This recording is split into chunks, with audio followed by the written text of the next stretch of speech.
Hi everyone, so we are just doing a video on the install of the Disco Stick fuel burning heater smart control module for Land Rover Discoveries and Range Rover Sports.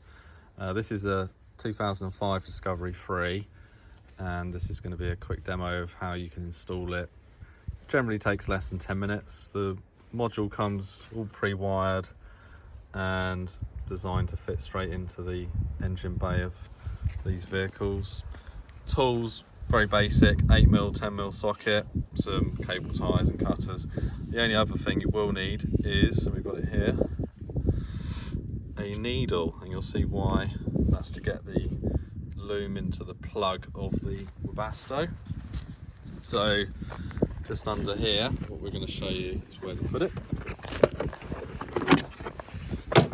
And we'll time the install roughly now, see how long it takes. So under the battery tray, we're going to take the module, and the module itself, it's got LEDs for status, it's got a USB port for your diagnostics, you get the Webasto software for free, a switch for functions, and another button to help with the programming of it. Really basic though, it comes pre-programmed, you can just drop it in, it will be at its best for most applications. So it's designed to fit under here, and that sits nicely snug in there, and the battery tray fits over it perfectly. Now if we take first of all our 8mm, we'll just connect up the 12-volt supply. So it's going to take two 12-volt supplies if you fit the optional loom. So the loom, when we talk about this loom, what it is, it's a harness that connects into the module, and it gives you a water resistant LED. Now I've had one of these on Discovery for 10 years and I go through automatic car washes and they look absolutely fine, all outdoor use, and I'll show you where I fit them. It's really simple, and that takes its own 12-volt supply. So let's just connect the module up and then we'll do a little demo and we'll talk about what the functions are and the benefits of it. But really, don't need any special tools. That's the point of this demo. Let's got your glove.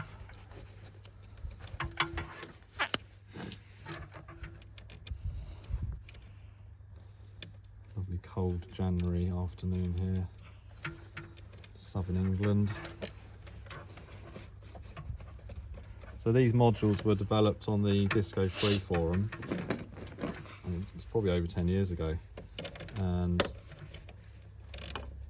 we still use them on all our cars, friends and family, and just generally the community that appreciate this kind of feature in the car. All these cars with a fuel burning heater, the fact you can start them from inside the house and pre-warm, etc.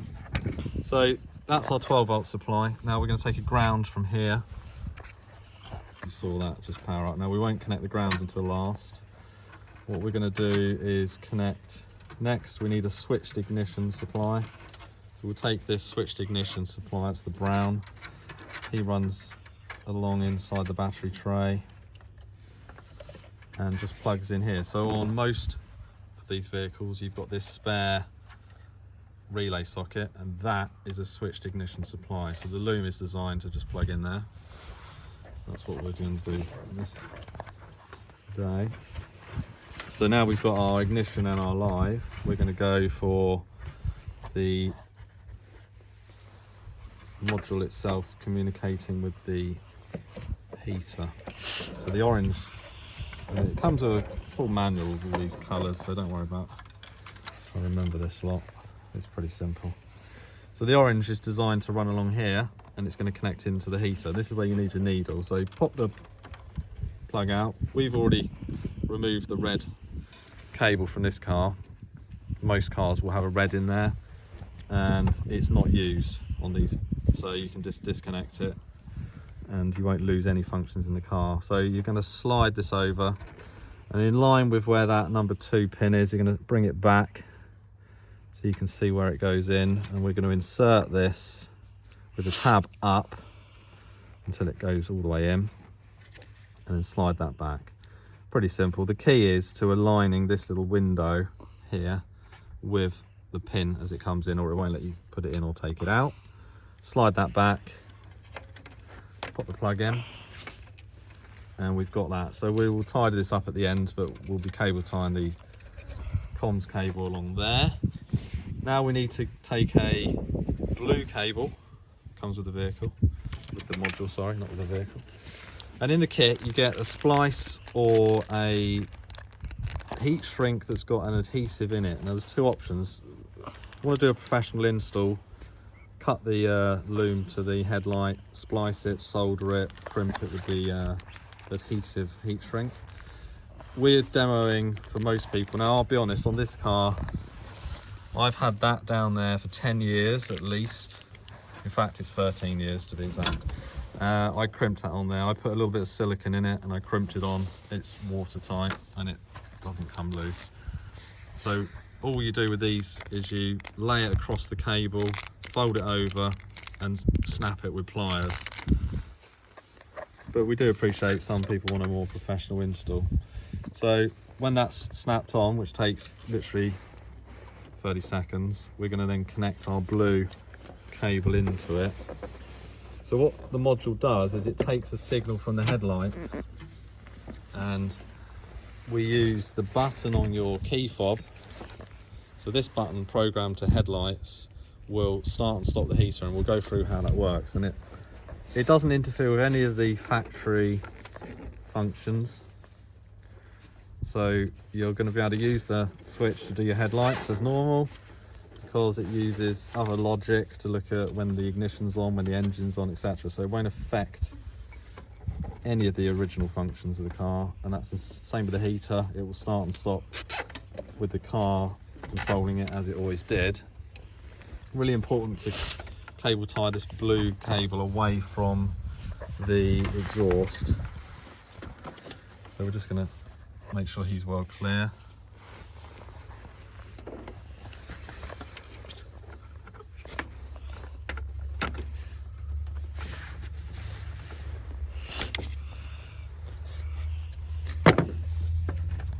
And same with the orange comms cable.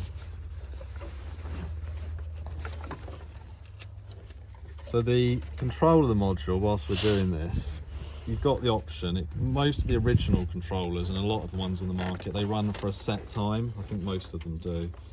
We found that because depending on the temperature of the engine when you start the heater and how cold it is outside, often you're always going to run for too long or too little. You can never get it right on time.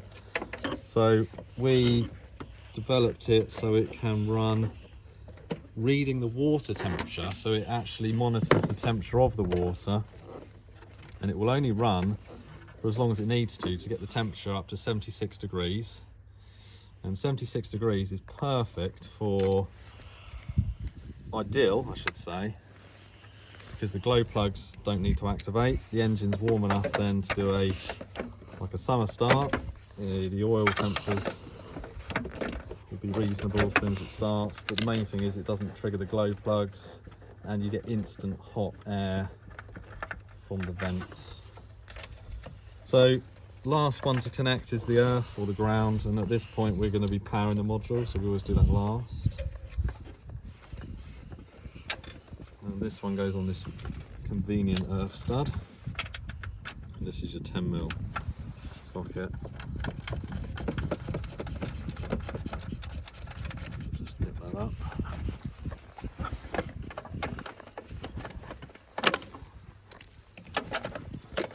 So that is the module installed, and at this point you can run it, and if you don't want to install the LED, you're done. But we will install the LED. So the LED takes the green to green connection on the module, so you've got a connection on the module and a connection on the LED loom, and they just plug on, and that's that. And then it needs its own supply, and we just take that second stud on this loom onto that stud. This is another 8mm.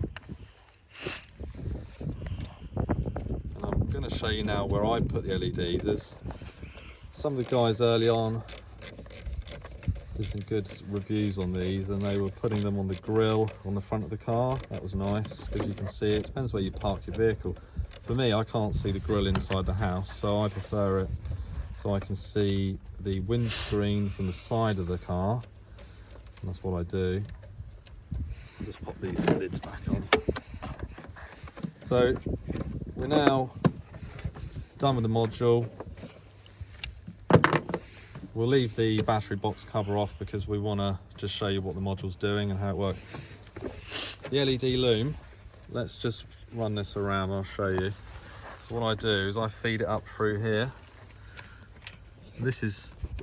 I did this for a number of people. It's a really quick install, and we ended up all leaving them there. And I can honestly say I've had one on this location for about, I'd say it's about 13 years. Got the camera there. So we tuck it under this pillar, and what it does, it's quite convenient because it nicely sits under the weather sill. And I'll show you exactly where I put it. Like that. So that is a very nice tight sill, and that sits under there nicely. You can see it from inside the vehicle, you can see it from outside the vehicle, and you'll see why. I'll do a second video on the monitoring that does. So even if you don't start the heater remotely, this module monitors what the heater's doing all the time the car's running, and this LED will tell you if the car has started the heater like it would from the factory, and it'll also tell you if the heater's running at full capacity or it can reduce itself to half capacity. So it's just interesting when you're driving around to see what the heater's doing. If you fit the LED module, what we do is, to activate it, you slide the switch across to the right, hold down your button, slide it back over. That activates the remote monitoring, which means it will monitor it all the time and just give you that indication. Now, just gonna start the heater. And to do that, we're gonna give the headlights a couple of seconds pulse, and that will start the heater. Now that didn't start, so we need to just see what we haven't done. We've connected all these. Just double check, so we did initialize that. It's always good when it goes not perfectly to plan on camera, because these are the sort of questions people get. Make sure that we've plugged this on correctly.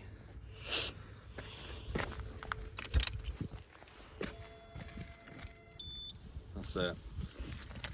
So I think the reason we didn't start that time, I hadn't quite pushed that on. So to start it, and that buzzer inside the module is just giving you a confirmation that you can hear from outside the car. We've got this button. If we flash the headlights for anywhere up to 5 seconds on, it will start the module. And if we want to stop it, we give it a flash of the headlights for at least 10 seconds or more, and that will stop it. So blue LED, we've got the blue telling us it's communicating, and it'll be doing that all the time the ignition's on, or if the module is controlling it like it is now. If we get a fault, we've got the red LED, and then the yellow and green are for other functions.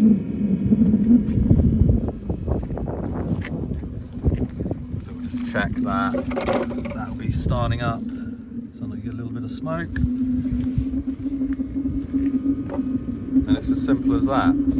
So I would say, without the talking, probably a 10-minute install, and nothing drastic. Just a little bit of cable tying, tidying up to do here. Make it look nice. Put the battery box back on. So whilst we're running, what we can do is show you the diagnostics. We'll just keep the watch on the heater whilst we put the laptop.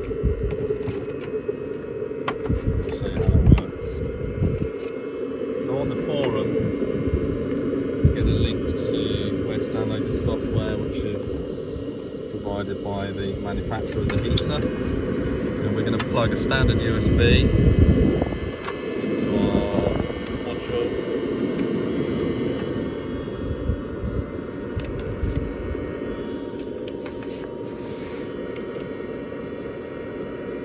Fire the laptop.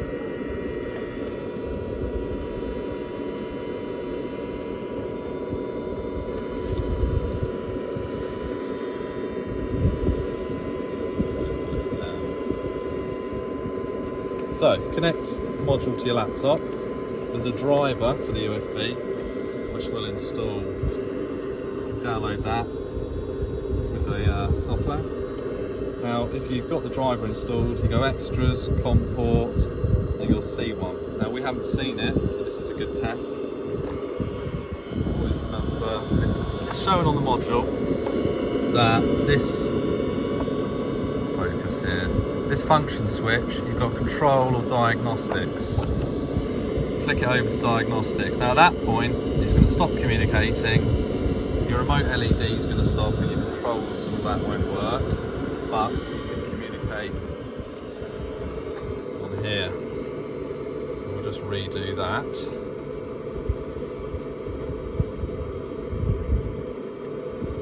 Now we've got a COM port. And if we hit the refresh, we get the communication again. So the blue is always communication. And now we've got all of our diagnostics on the heater, so we can see the temperature of the vehicle's water, 46 degrees, the voltage 11.96, the fans running at 86%, fuel pumps 5 hertz. This helps you diagnose any problems. If you get any faults, it will say here. And then we've also got, you can view faults if you had any, obviously there won't be any, and you can clear them, so if you have faults you can clear them, but the module does clear them automatically for you. Every time you start from the module, it will read the faults. If there are any, it will clear them before it attempts to start, and it will do that 3 times and then it will give up. If there's a real problem with the heater, then you'll have a solid red light, all documented in the manual. But this software is great. You can also do some calibration, and there are notes on the forum how to do that. Be very careful, because once it's calibrated, you can only recalibrate it when it's running. So if you change any settings and it won't start again, you'll have problems. So don't try the calibration unless you know what you're doing. So that's all running. Now if we go back to control, we'll disconnect the laptop. That's done.